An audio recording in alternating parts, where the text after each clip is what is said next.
welcome everybody. We'll just leave it another minute or two just to allow some more people to join us. We're hoping that we might have as many as 90 people joining this session, although I suppose it's possible that some people's questions might have been answered already by the first session, but we'll just give it a minute or two until we get a complete audience.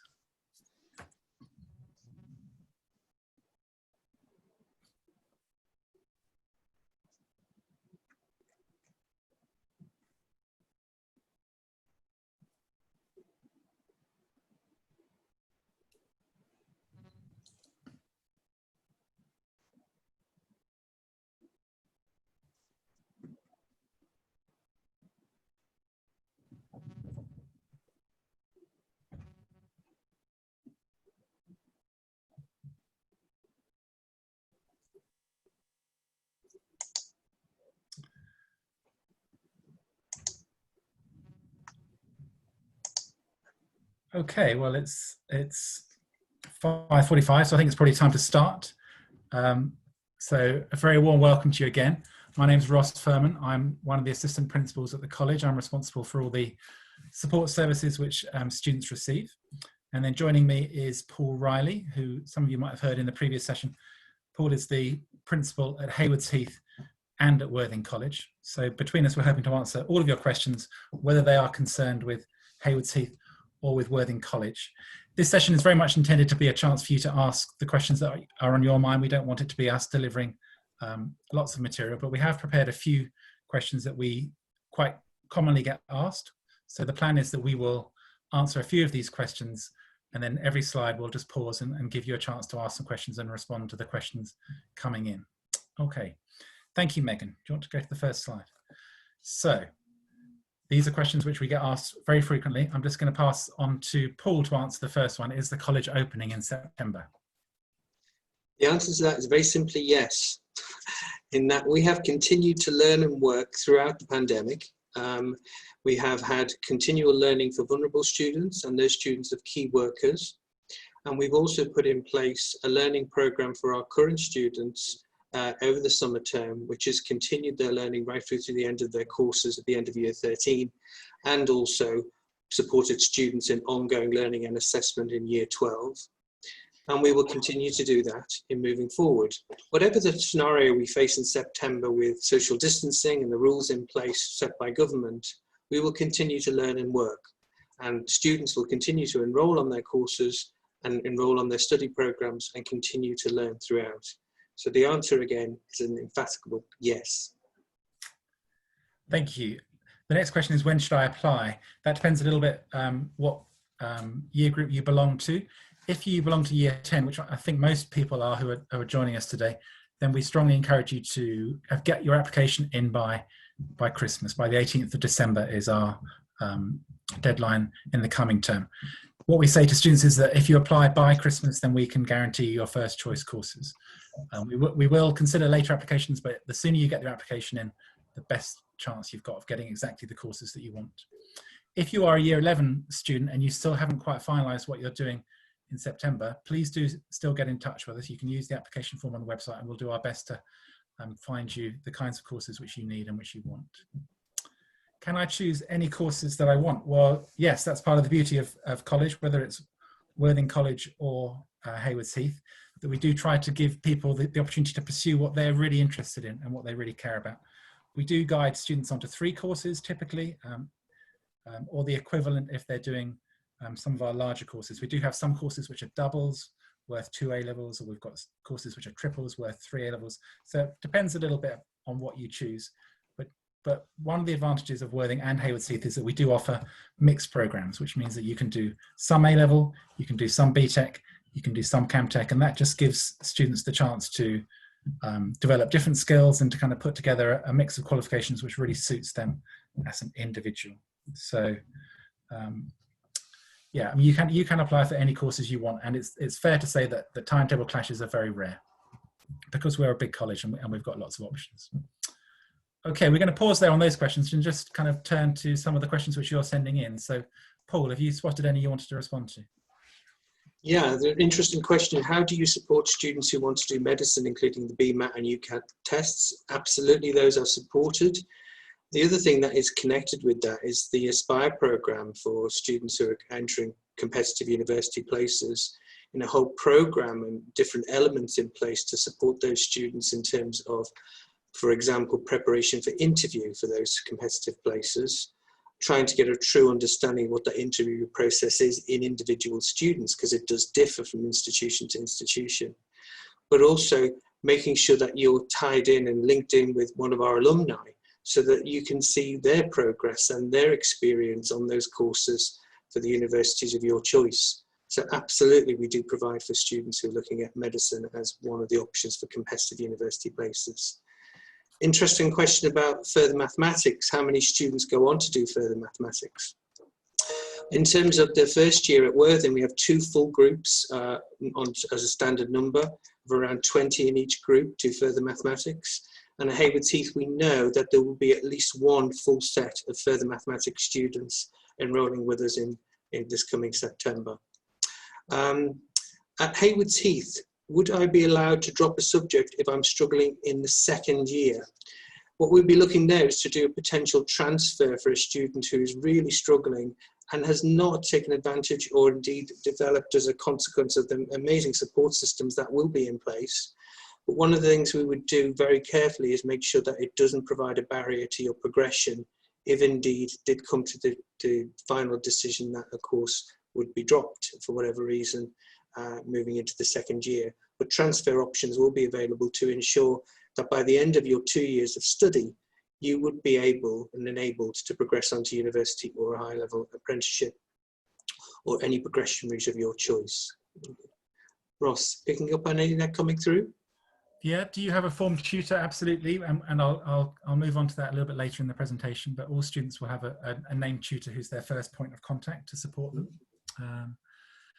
Do many students go into scientific and medical careers? Well, absolutely, yeah. I mean, we've seen a real growth in the interest in science and medical careers in recent years, and the most popular university degree destinations for our students are the sciences and the business subjects. Those are the subjects which are most frequently chosen by our students when they go on to university. Okay, I think do keep your questions coming. We'll just move on to the next slide, and then we'll come back to some of your questions. What are the entry requirements? Well, it depends on the kinds of courses that you want to choose, but most students at Haywards Heath and at Worthing are looking to do what are called level 3 courses. That's the next stage on after GCSE. And the standard entry requirement for level 3 courses is 5 GCSEs at grade 4 and above. Okay, that's the basic expectation, 5 GCSEs at grade 4 and above. And then in addition to that, some courses will have extra requirements. So for example, A-level maths, you won't be surprised to know they ask for a 6 in GCSE maths. The sciences, if you wanted to take chemistry or biology, they would be looking for a 6 in maths and 2 6s in sciences. So all of the courses come with that standard entry requirement of 5 4s. But then on top of that, some courses have got additional requirements depending upon the subject area. Paul, can I apply to more than one college? Yes, you can. It is common nowadays for students to apply to more than one college at very early stages of the development of their college of choice. What's very important is, I think, a sort of underpinning question to that is what you should be looking for in defining your college of choice. And for me, that is very much about the courses, but it's also about the experience and that wider experience in each of the individual subjects.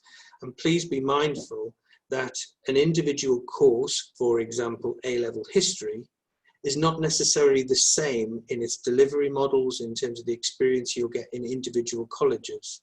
It's very different depending on the syllabus that's chosen with the exam board, and you need to look very carefully at what that experience will be for the individual subject in the individual colleges. But you can apply for more than one, but please be mindful to make sure that you've made an informed decision and you've researched each individual college. And again, I go back to something I said in the virtual event earlier. It's got to feel right for you as an individual.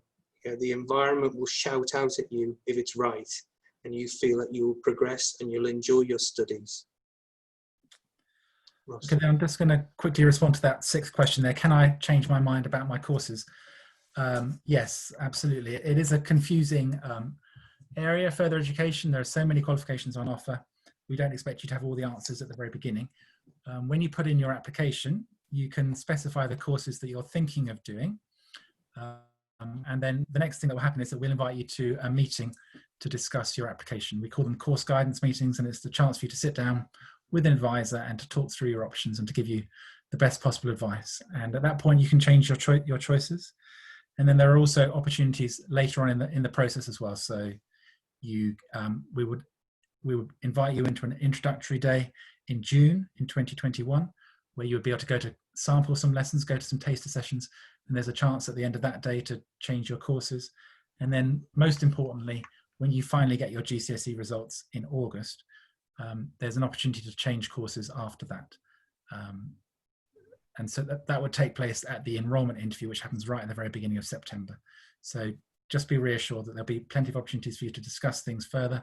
And we'd obviously hope that most students get great advice from the very beginning and they're very clear about what they want to do, but there are always people who need to adjust their plans, and that's fine. Paul, any questions on the chat? I think there's a fantastic question about performing arts. Is it true that the performing arts RSL course can be adapted to the student, their strengths and their interests? Absolutely. In terms of a program of study, that program of study, the RSL course, is encouraging students to develop all three skills of music, singing and dancing.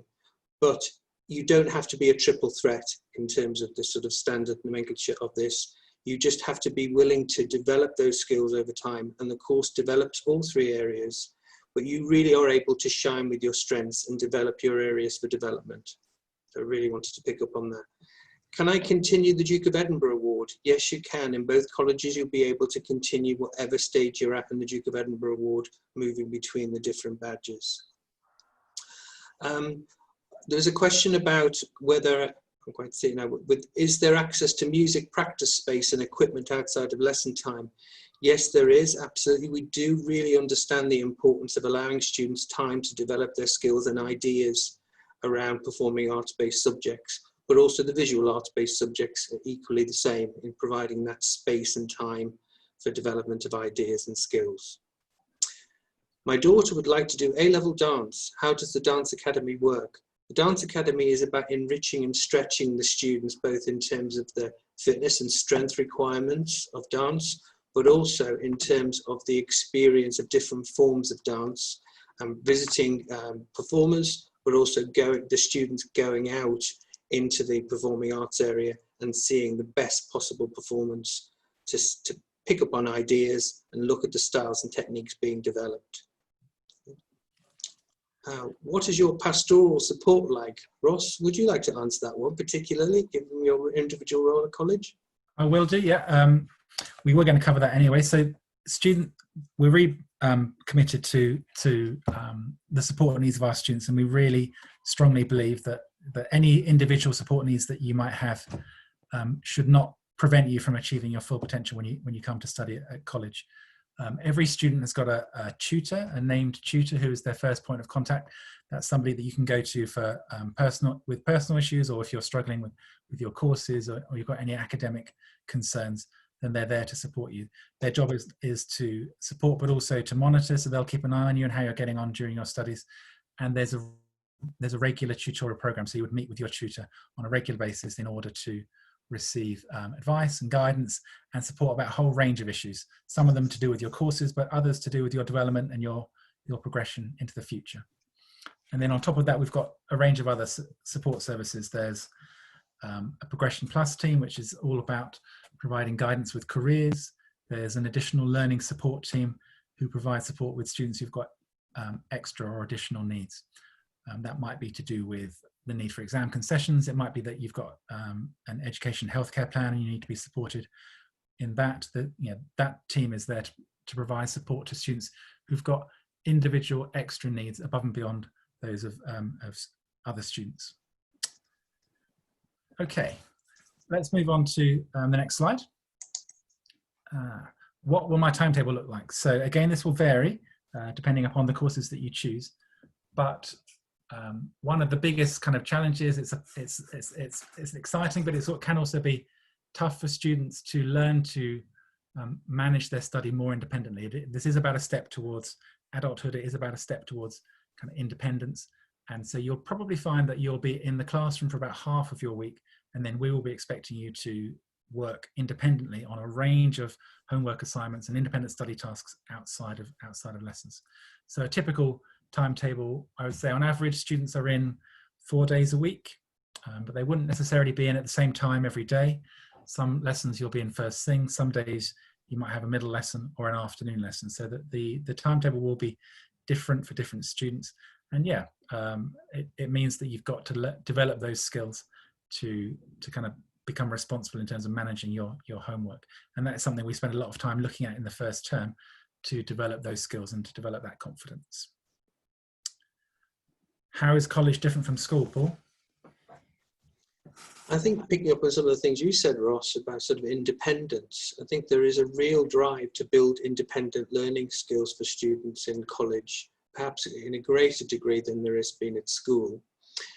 There's also a really important aspect given to what we call the visualizing your future, because we want students at college to be thinking about how that college experience is supporting and preparing them for their next steps. So there's lots of thinking ahead in college than there is possibly in school. And the other aspect, I think, is it's really important that we're actually just not confined to the syllabuses. We're stretching students to be able to be effective learners, to be developing their employability skills, and to be much more effective as a young adult in their preparation for adult life. And so there's lots of wider experiences that college brings to the school setup, in terms of you're not focused on 9, 10, 11 subjects, you're focused on a small number of subjects, and giving you the space to develop as a young adult in terms of your knowledge, skills and understanding, not only in the subject areas that you're studying, but also in those wider development skills areas that are incredibly important for the future. Things like digital skills, things like your ability to debate and analyze and be a reflective practitioner in your learning, where you can think about your learning and understand what works best for you, is a really important element of college life, perhaps more so than it has been at school. Ross. Okay, I'm going to deal with the next one quite quickly, because I'm conscious that you've all asked questions and we're keen to get to as many of your questions as we can. So just to say that there are many ways in which you can get involved above and beyond your standard lessons at college. So for example, we've got a very active student union, and we really kind of are convinced about the importance of student voice. So we as a college here at Worthing, Hayward Heath next year, and the whole Chichester College group really believe in the central importance of students raising their voice and informing us about their experience, so that we can actually respond to their needs and their experiences. So you can become involved in the student union, you can become a course rep. We've got a range of academies which are all about enrichment. So you could join the Sports Academy, which some of you will know is a remarkably successful sporting organisation, which has great success, locally, regionally, nationally, and there's a great chance to develop your skills. There's a Performing Arts Academy, there's a Maths Academy, there's all kinds of ways in which you can really focus in on the subjects which you love. There's a range of clubs and societies which you can join. We've talked about the D&D, for example. We do promote a range of trips, some of them local, some of them international. And another advantage of being part of a big, wider college group, the Chichester College Group, is that we can collaborate with other colleges within the group and organise trips to a range of interesting places. So, for example, in recent years, we have organised ski trips, we've organised trips to CERN in Switzerland to visit those amazing physics labs they've got there. We've organised trips to Spain and to Iceland. There's a whole range of opportunities for you to get involved. Let's move back to some of your questions. Paul, what have you picked out? A question from Izzy about what sporting and outdoor facilities does Hayward Heath College have? Well, Hayward Heath College is lucky enough to have a full sports hall facility, but it also has a strength and conditioning suite for the Sports Academy students and wider student body. It also has the 2 dance studios, a very large dance studio and then a pod studio, which can be utilised for multiple activities in terms of sport and active leisure.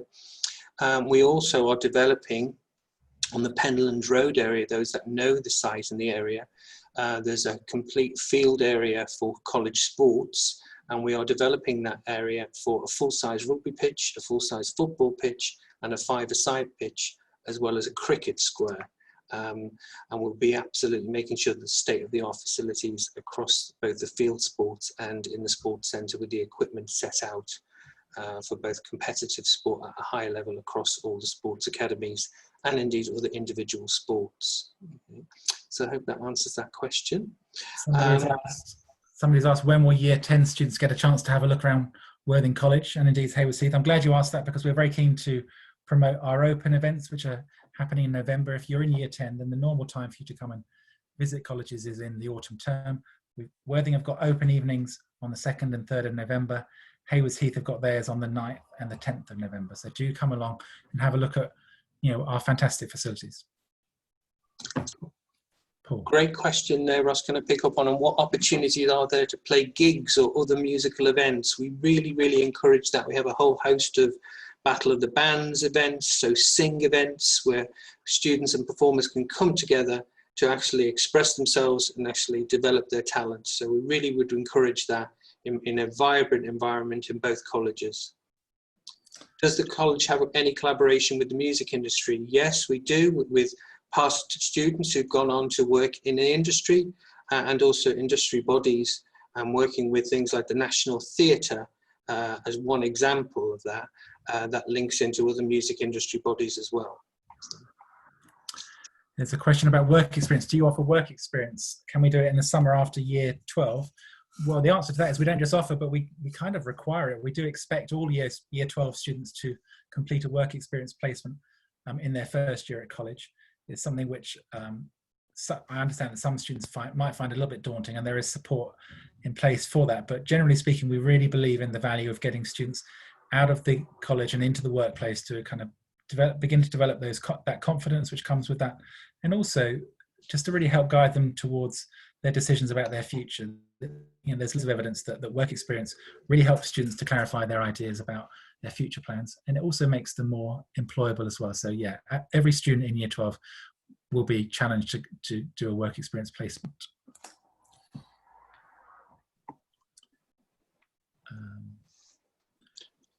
Right, let's move on to the final slide, and then we'll pick up the remaining questions. So, how will I be supported at college? I think I've talked about that. We've talked about the tutorial system and the tutors. We've talked about the additional support service. We've talked about the Progression Plus team. In addition to that, we do have an in-house counselling service. We've got lots of links to external organisations that can provide support to students if that's right for them. We have an independent careers advisor who comes in to advise students about their future. So there's a whole host of things that we can put on place. Oh God. I do apologise, that's my telephone ringing. The other thing to say, no, it's gone out of my mind. I've been thrown by my phone ringing. Paul, any other things that occur to you in terms of support? Interesting question from Patrick. Do you have to get involved in sports stuff if you don't like it? Answer, no, Patrick, you don't have to get involved in sport if you don't like it. We do actively encourage students to think carefully though about their health and well-being and what can benefit their health and well-being. The college is really committed to both mental health and well-being and has a key strategy to support both students and staff. So we really would encourage you to get involved, but if it's not for you, it's not for you. We do recognise that. Do you have to get involved? Covered that. Are there opportunities? Do your teachers have much real-world experience? The breadth of the teachers that we've got in both Hayward Heath and Worthing is phenomenal in terms of their industry experience, their teaching experience, and one they're very committed to is applied learning, where the world of work is very much integrated into the teaching and learning strategies. It's really, really important to stress that it's a big part of what we do. And anyone who also has attended the virtual event will have picked up on our commitment to working with industry bodies, but also local employers in developing your opportunities through work experience and work-related learning in the classroom. Ross. There's a question about our classes set. I think that perhaps what you mean by that is whether they're streamed, and the answer to that question is generally no. We don't stream classes at college level. I suppose the only exception to that would be something like further maths, where that's kind of self-streaming. It's just the most stable mathematicians who would opt to choose that course. But generally speaking, we really believe that students should be in mixed ability groups so that they can support and benefit and learn from each other.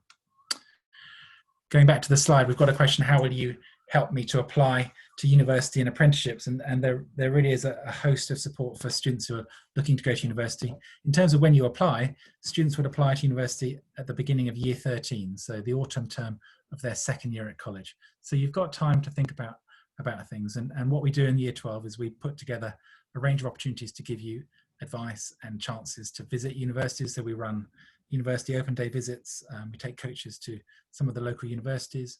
We take students to conferences to do with the university. We have a careers day, a very exciting careers day in year 12, where we get all of the local universities in to talk about what they offer alongside a whole range of other options as well, which are above and beyond university. There's an Aspire program, which you might already have heard about, which is a really successful program for students to kind of challenge them to aim high and to aim for the best universities and the most competitive courses.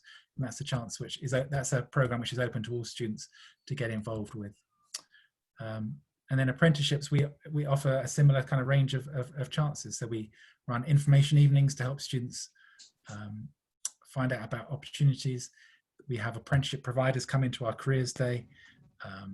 Individual subject areas will bring in speakers to talk about apprenticeships in their area. And a lot of the support will come from your teachers, because we do expect careers to be an embedded part of teaching and learning. So we expect our teachers to be making links to the world of work, making links to the opportunities for employment and apprenticeship in their regular lessons, so that you're constantly feeling the relevance of what you're learning. Paul. Just one final question I'd like to pick up on is, can the level 3 diplomas be combined? For example, could I do performing arts, RSL and the music practitioner course? Again, answer simply is yes, you can do that. So that would enable you to do a full performing arts program if you did that combination. But we're very, very committed to offering students what we refer to as a mixed economy. So you can do 3 A-levels, or you can do 2 A-levels and 1 vocational diploma, or you could do 2 diplomas and 1 A-level, or indeed you could do the equivalent of 3 diploma or vocational qualifications. So there's a huge variety of choice to meet your individual needs, and it's really important that you've considered your needs and the combination of demands of individual courses in making your informed choices. But in the answer to that questionnaire, very much you can do the combination of the performing arts, RSL and the music course. There are a couple of questions, Paul, about Haywards Heath opening, and are we staffed up, and how's recruitment going? Do you want to just respond to those kinds of questions? Yeah, we're delighted with the recruitment of staff. So we've got all our teaching staff in place, and we've now put in place a whole program of recruitment for the business support staff that support the ongoing teaching, learning and wider service delivery at Haywards Heath. And it's going extremely well, and we're delighted with the progress. There's imminent completion of all the internal refurbishment works, and so we're fully on task. And those who live near the site might be well aware that the old building that was behind the main structure that exists now has been knocked down, and that's being flattened. And as I said earlier about the development of the sports facilities, the sports pitches, that's well on task, and the commissioned work will start there shortly. So we're all set. We're absolutely raring to go with Haywards Heath, and we're incredibly excited about it. Okay, so we're coming up to the end of this session. We've only got 30 minutes on this particular broadcast, so I think we should probably finish there. Thanks ever so much for all your questions. I'm sorry that we haven't managed to answer all of them, but when you've got specific inquiries, then do think about what I said in terms of the open evenings. Those will be fully staffed up, and you can ask a whole range of staff any questions you've got in November. And then when you do apply, you will be invited to come in for a one-to-one conversation, and we can obviously answer your personal questions as part of that meeting as well. I hope that's been useful, and we look forward to seeing many of you next year, either at open evenings and open events, or even to enroll in September. Thanks very much, and goodbye for now. Bye, folks.